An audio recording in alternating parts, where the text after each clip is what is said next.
They were the speed queens of the North Atlantic, racing across the ocean to break record after record. They were the wonders of their age, the largest, fastest, and most luxurious vessels ever built. Mighty triumphs of engineering, they had evolved from humble origins when men first crossed the ocean under steam. By the turn of the century, international competition had created even bigger and better ships, and finally, the first floating palaces. On their top decks, the darlings of society danced away the night, while in their steerage, thousands of immigrants endured a perilous crossing to America. Yet for all their service in peace, in war they too became victims. In the 1920s and 30s, the Atlantic Greyhounds returned to the ocean as glorious hotels and ships of state. And when a new war presents greater and more difficult problems on the Atlantic battlefield, it will inspire the great ships to serve their finest hour. Some will become legends in their time. This, then, is the continuing story of the great floating palaces of the North Atlantic.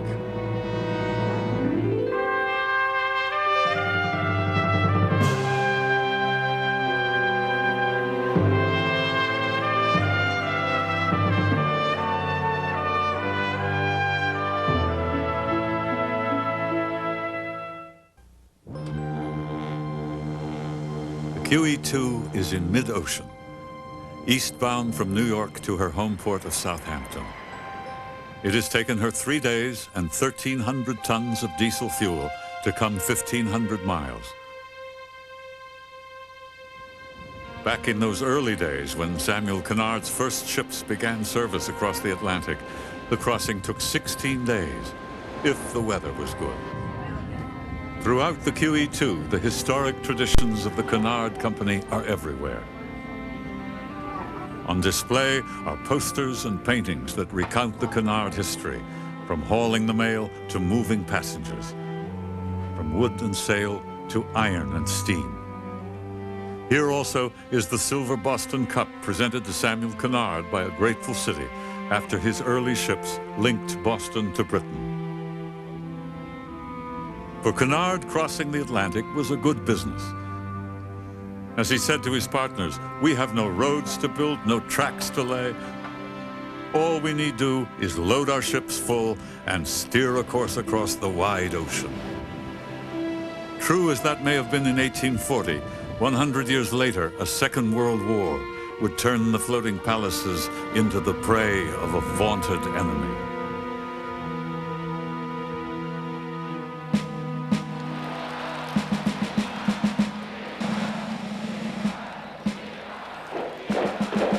It is 1939. Germany prepares for war. Adolf Hitler defies the international prohibition against building a navy and uses Germany's liners to deceive the world. He claims the new fleet will reward industrious factory workers with pleasure cruises. He calls the disguised rearmament program Strength Through Joy. In truth, his new liners will hunt Allied ships. Hitler continues his pattern of deception. Britain is wary. On the very day Prime Minister Neville Chamberlain returns to England with Hitler's promise for peace, the Queen Elizabeth is launched at Clydebank.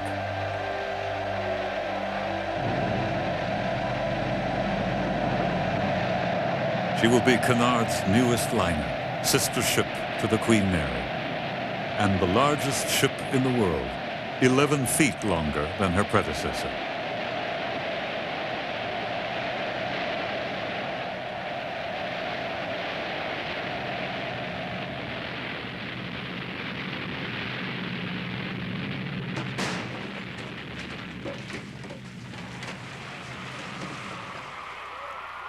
Although built for luxury, she is secretly readied for war.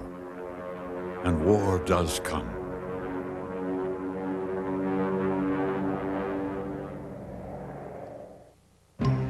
Like the Vaterland a generation before, the German superliner Bremen is trapped in New York.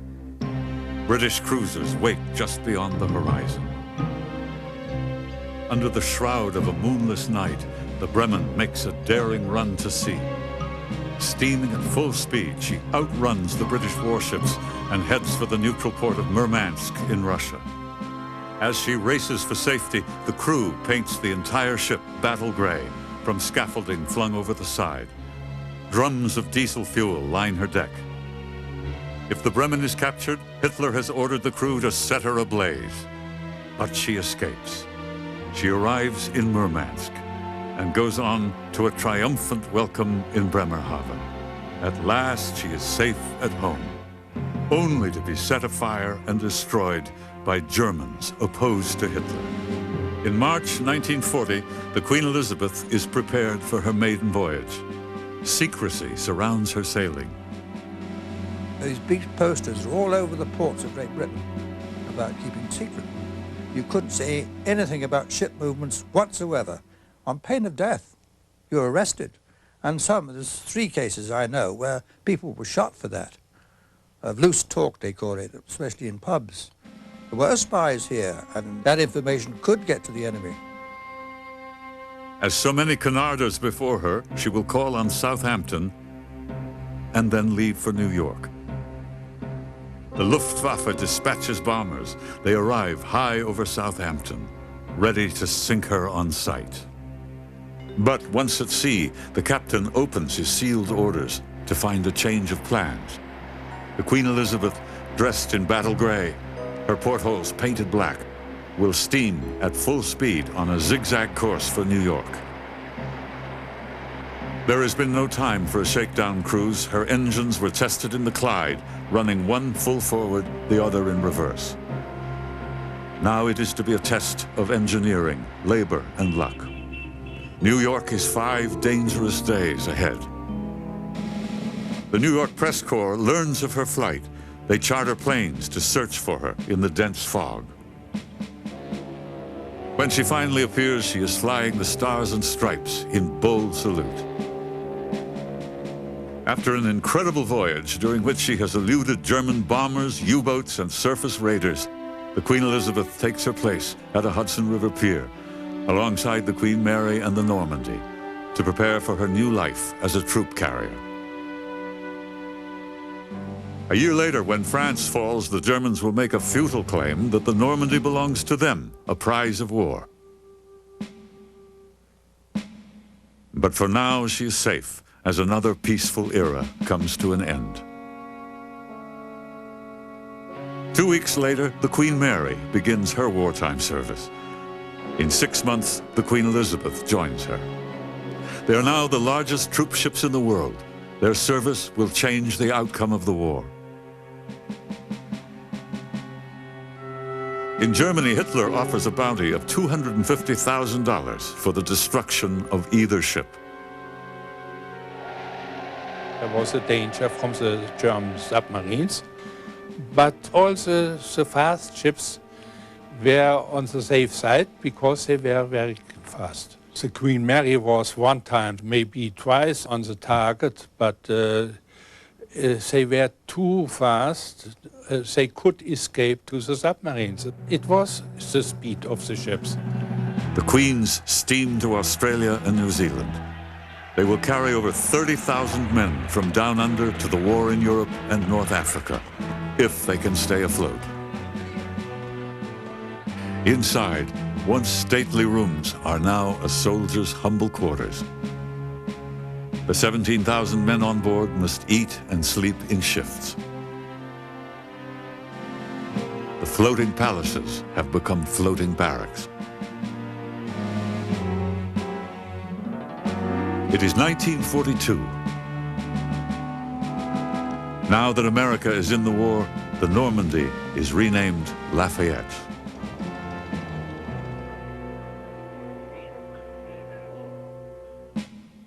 Her art is removed. Her conversion to a troop ship begins. But a welder's errant spark ignites a shipment of life jackets delivered ahead of schedule. The highly flammable jackets become Normandie's funeral pyre.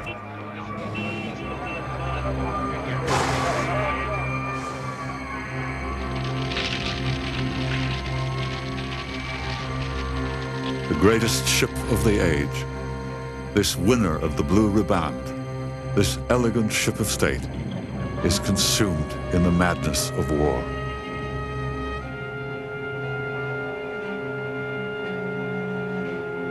I rushed over to see her, and I saw Captain Adolphus Andrews in charge, doing nothing whatsoever, and learned later all sorts of awful things that he should have done. He refused to accept, for example, the help of the man who designed the Normandie, Vladimir Yarkovich. He came up and offered to help. He said, I know the ship inside and out. I can open the seacocks and she'll sink 6 inches and be perfectly safe. And he said, this is a Navy job.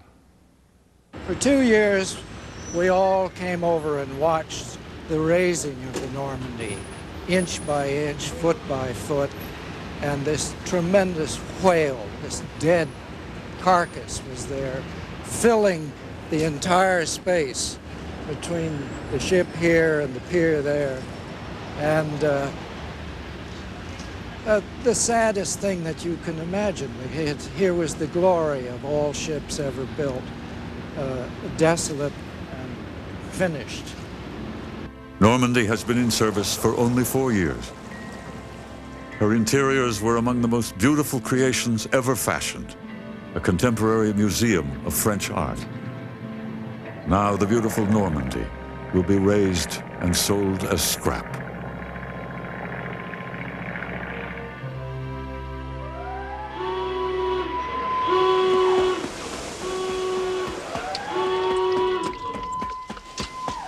Throughout the war, the Queen Elizabeth and the Queen Mary never rest. They will deliver 1.5 million men to battle. As the war rages on, one of the most beautiful liners will be blown to bits. Another is involved in one of the most tragic actions of the war.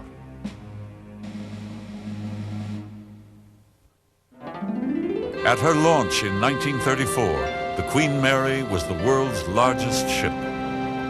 10 million rivets hold her hull together, 151 watertight compartments, her enormous rudder alone weighing 140 tons, 10 anchors, and 990 feet of anchor chain make up her overall weight of 81,000 tons, more than Cunard's entire fleet in 1876.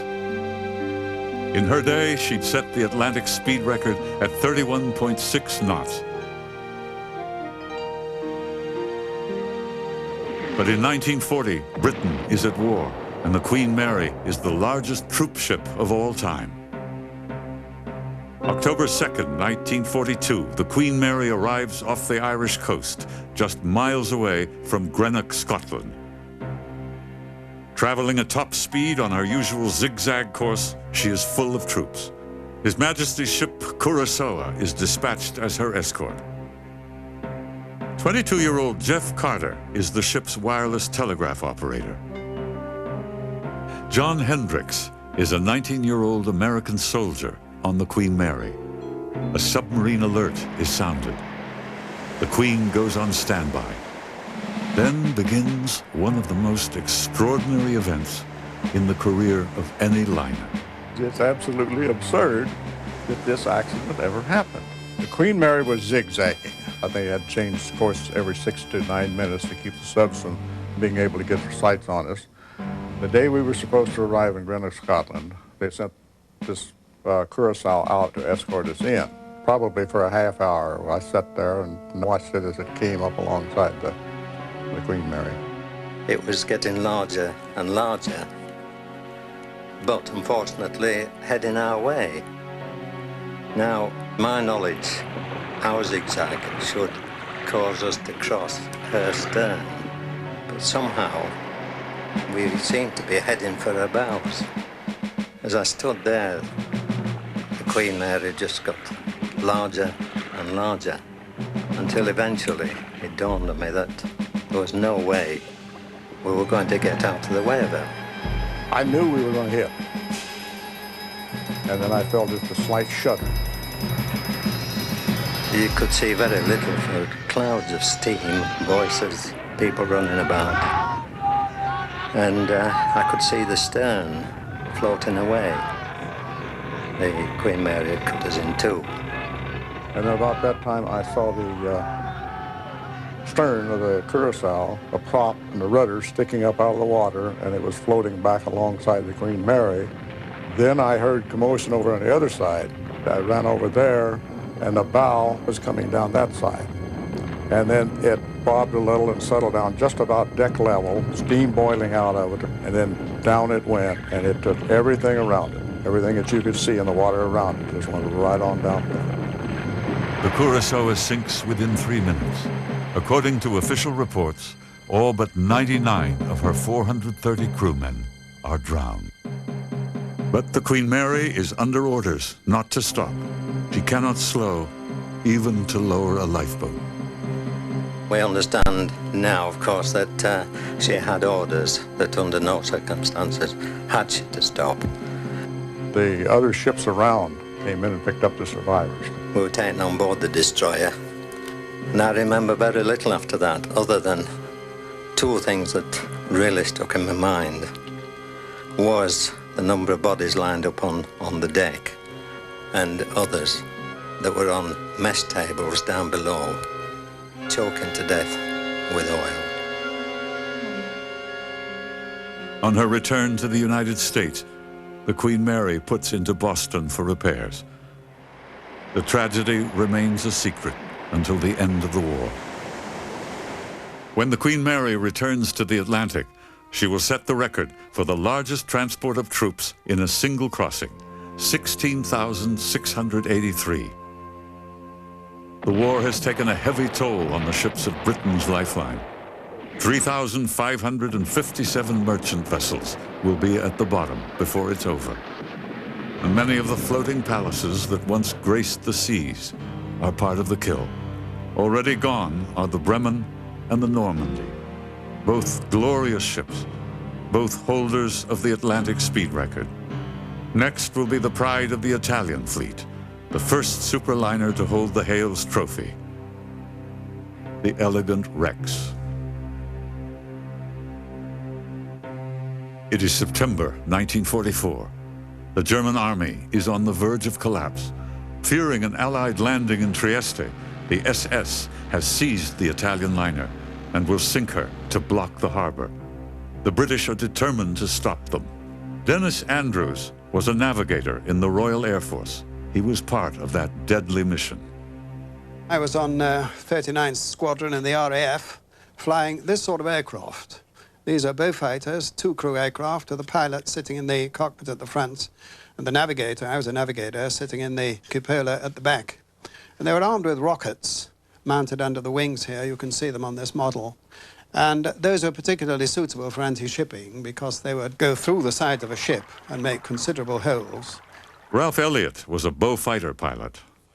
I was a pilot on 39 Squadron flying rocket Beaufighters on ground attack and anti-shipping patrol. On Friday, the 8th of September, we were up pretty early on standby for the Italian liner Rex, 51,000 tons, which was reputed to be somewhere near Trieste. This standby didn't amuse us very much, as we had pretty definite views as to the amount of flak likely to be around a target of that size. Then suddenly, at 4 o'clock in the afternoon, there was panic.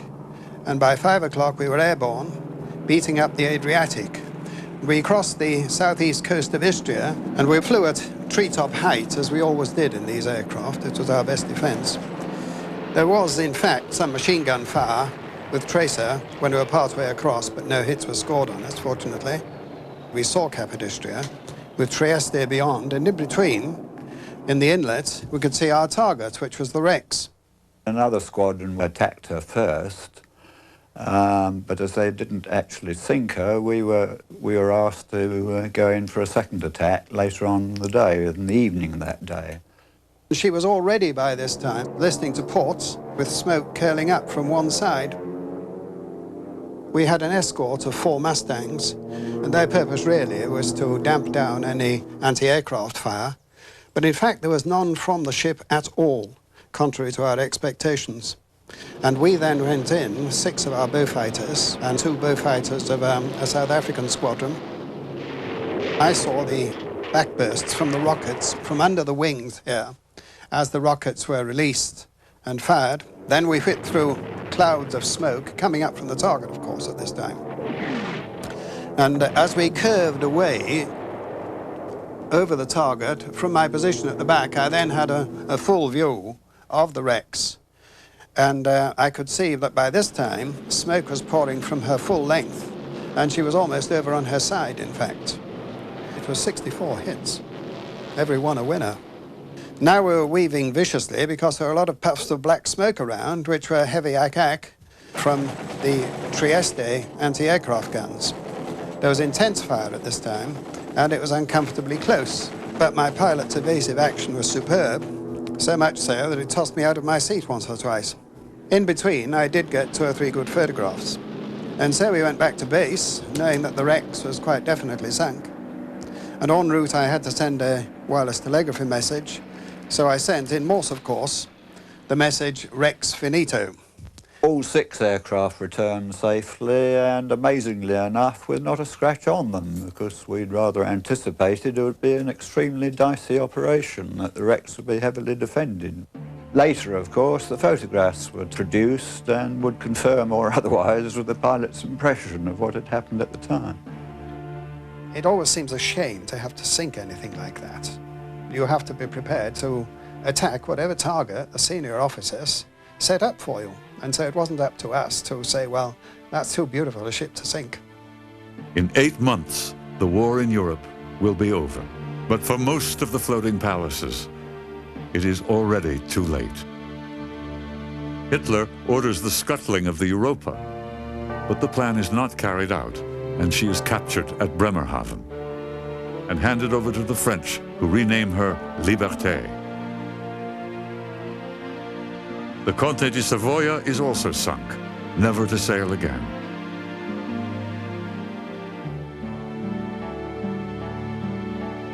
But the Queens Mary and Elizabeth survive and are restored to the floating palaces they once were. Winston Churchill credits the troop-carrying Queens with shortening the war by a year or more.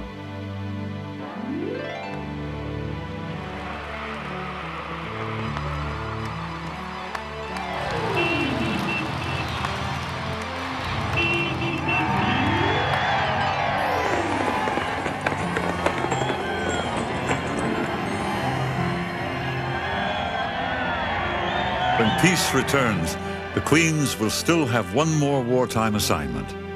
They will carry an historic cargo to America. And off the coast of Nantucket a decade later, tragedy will strike at sea once again. And this time, the world will watch.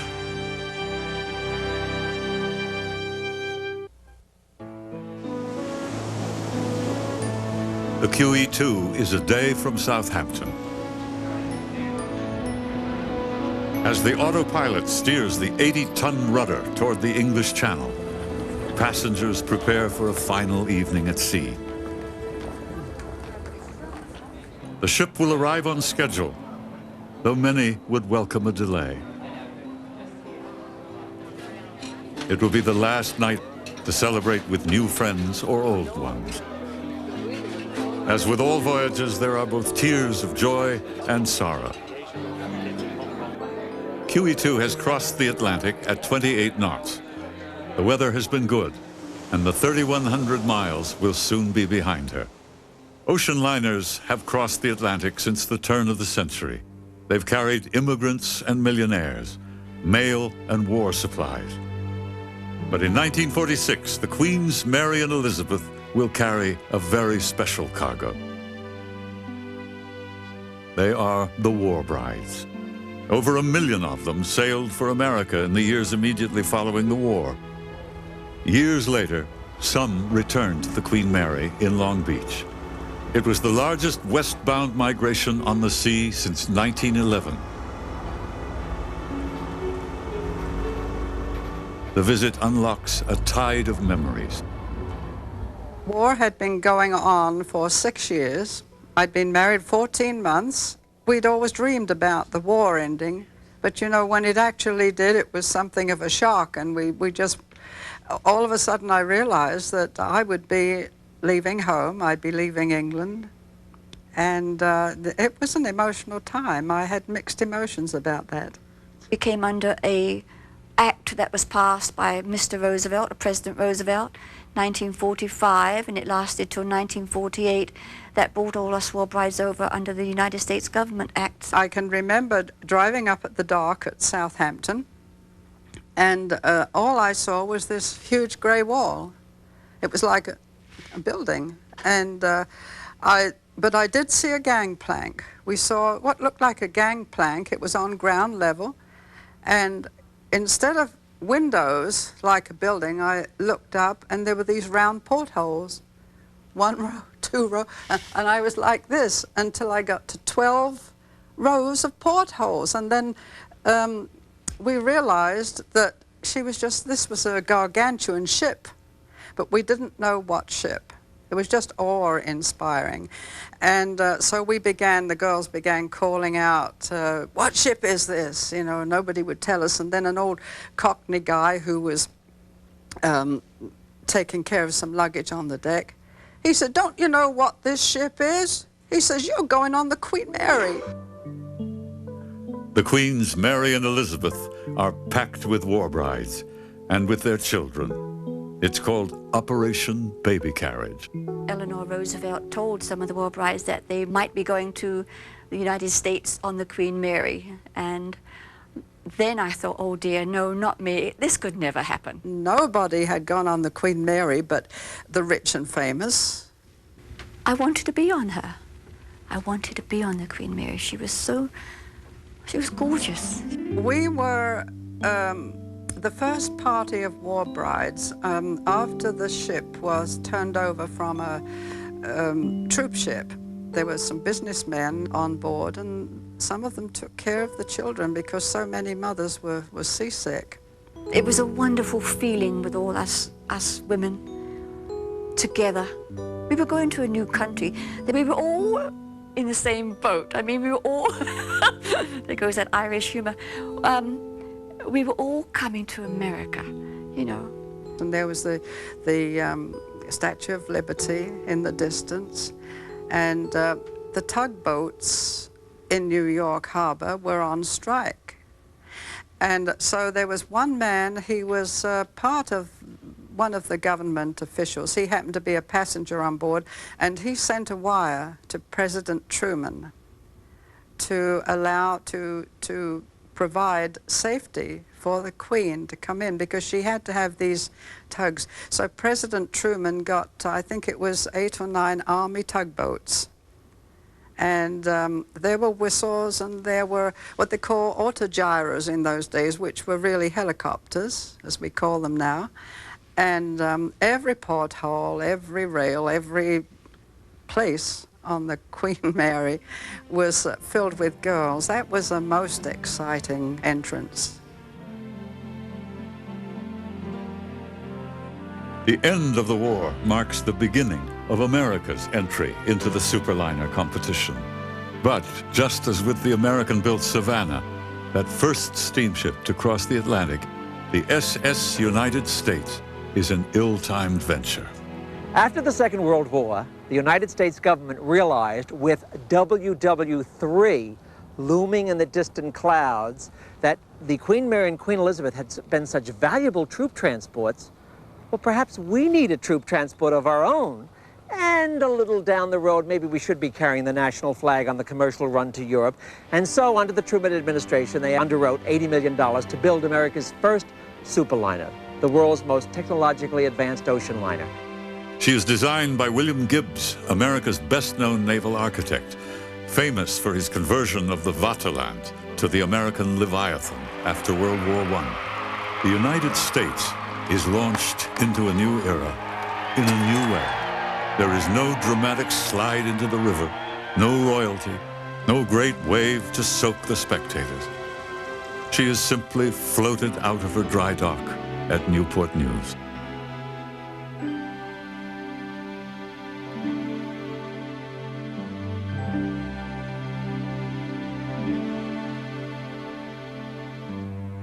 She is the fastest ship the world has ever seen.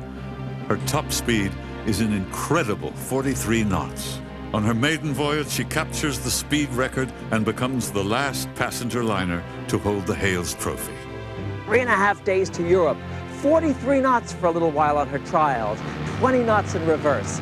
Futuristic-looking 2 huge smokestacks, so sophisticated in things like fire safety. Everything was treated. She had a double engine room in case she should be torpedoed if she ever were a troop ship. A double piping, double electrical system. The Pentagon, which was paying most of the bills, said, we might need this ship one day to carry 15,000 plus soldiers.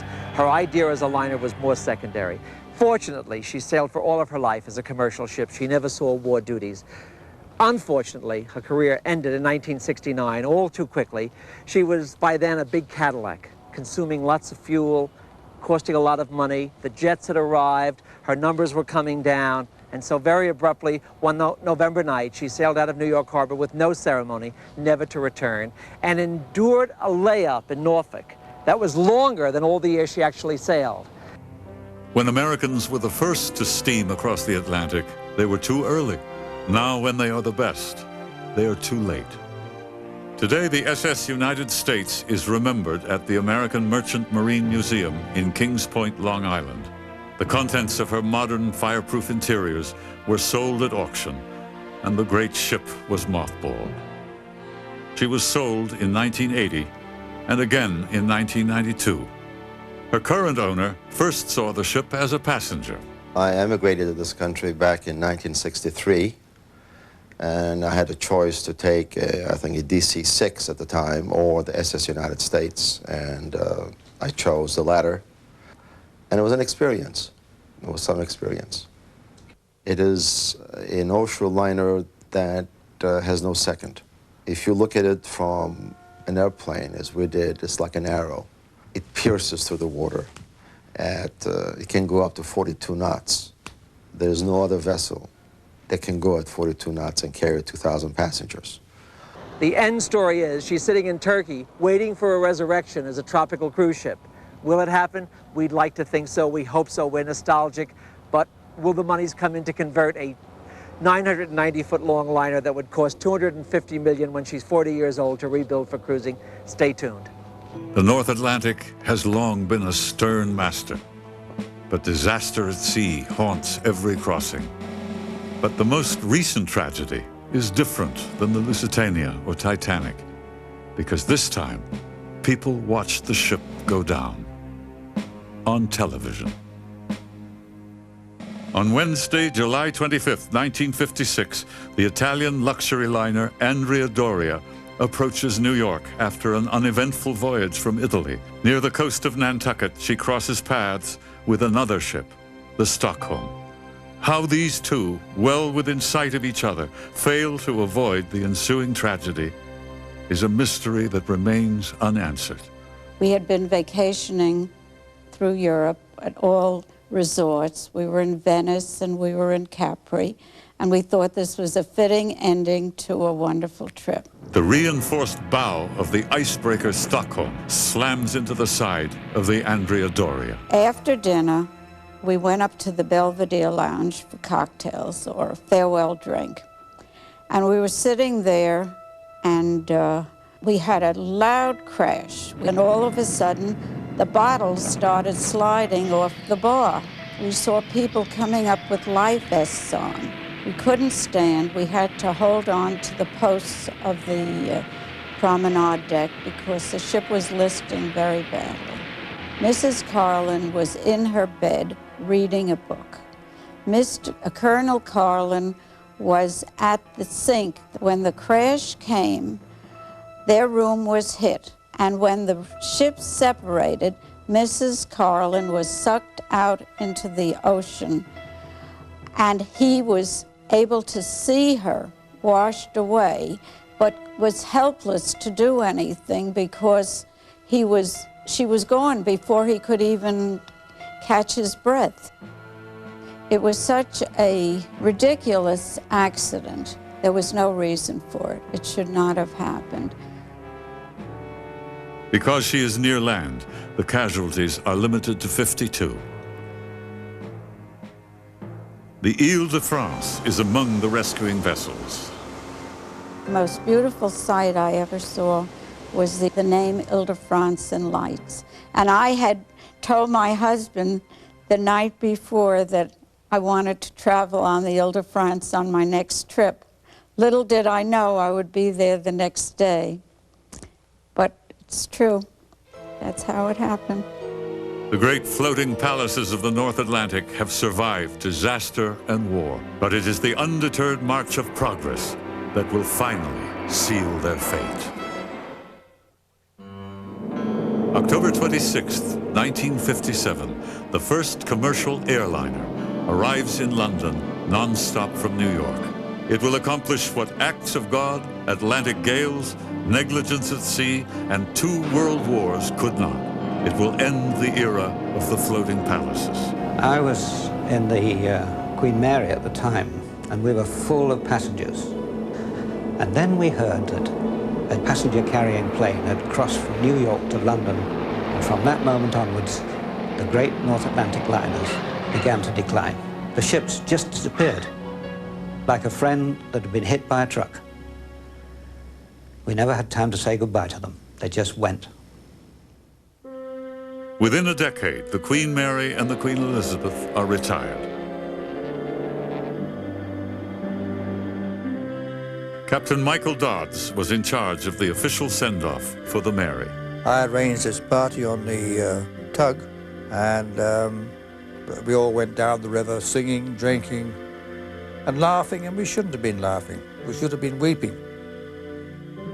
The Queen Mary sails for Long Beach, California, where her new owners plan to use her as a convention center. The last voyage is sold out. Tom Witherspoon was on the bridge when she arrived. They shut down the steam, they shut down the boilers. Then everybody, I guess, just took a big sigh. I don't know which one it was, whether it was an officer or a rated man. Said, well, mates, that's the end for the Mary. The Queen Elizabeth is sold to a Chinese millionaire who intends to turn her into a floating university. Instead, she burns in Hong Kong harbor. Her demise appears to be the work of an arson. Rumors persist that the alleged culprit is the son of the owner, angered that his father chose to buy the ship instead of setting the money aside as an inheritance. My life, 50 years of my life was on. My name was notched on that boat somewhere. Cried and laughed on that ship, you know, and she went down in Hong Kong harbor. Unbelievable. Now the only liner on the North Atlantic is the QE2. Today she arrives in Southampton after her 999th crossing in 4 days, 21 hours, and 37 minutes. Man's conquest of the Atlantic was once a dream. In the last 150 years, it became a reality. Like the first Cunard ship, Britannia, the QE2 is alone. But then, Britannia marked the beginning of an era. QE2 seems to be at the end of one. Charles Dickens made Cunard a household name in 1840 by describing the dangers of his crossing and calling his cabin a hearse with windows. What would he have thought of this exclusive penthouse high up on the QE2? The only thing the same is that wine is not included in the fare. Unlike those early days of crossing by steam, there has been no fear or frustration on this voyage, no boredom or bravery. This crossing has been routine, comfortable, and luxurious. Safety has been taken for granted. QE2 arrives at a Southampton much different from that of the glory years. There are no other liners awaiting space at these docks.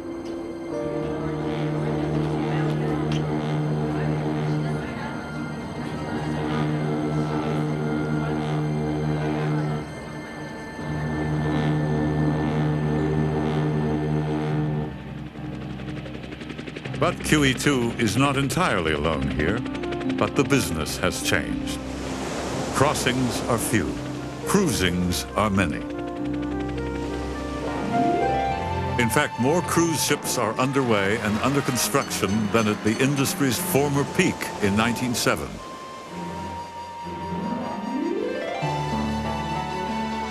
Jets have taken over the business of getting there, but ships retain the business of going in style, even if it means going nowhere.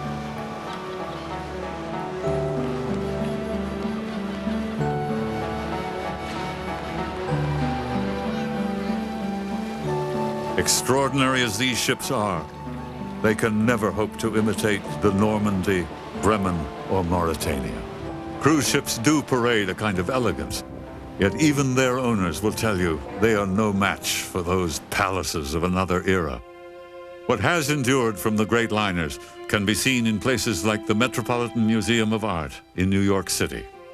Here is Dupas' masterwork in glass, The Rape of Europa, from the Normandie. Private collectors have spent small fortunes to own treasured pieces of this remarkable past. In Manhattan, Mario Pellucci shows off a piece from the same masterwork.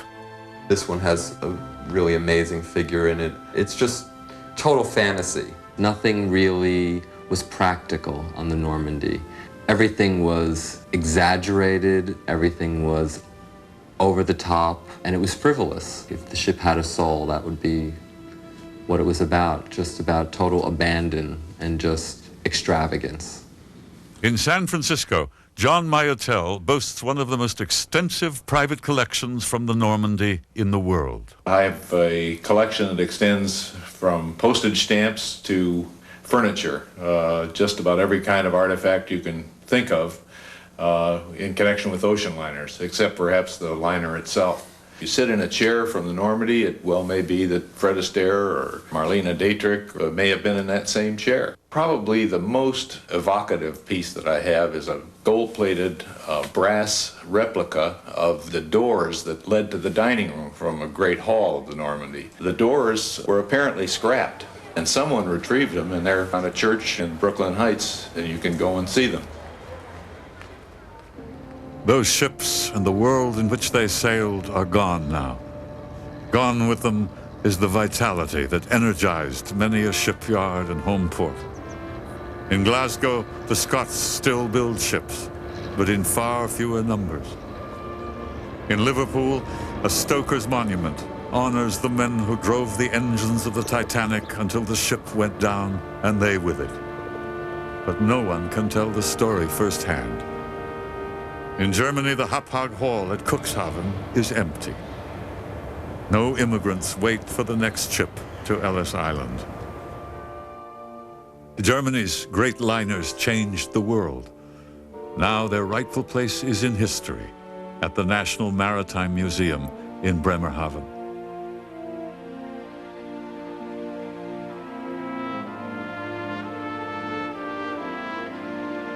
In Cunard's latter-day home of Southampton, the passenger docks are empty. Images of the past still haunt the present. Bits and pieces of a bygone time fascinate us still. What must it have been like to sail the ocean in a floating palace?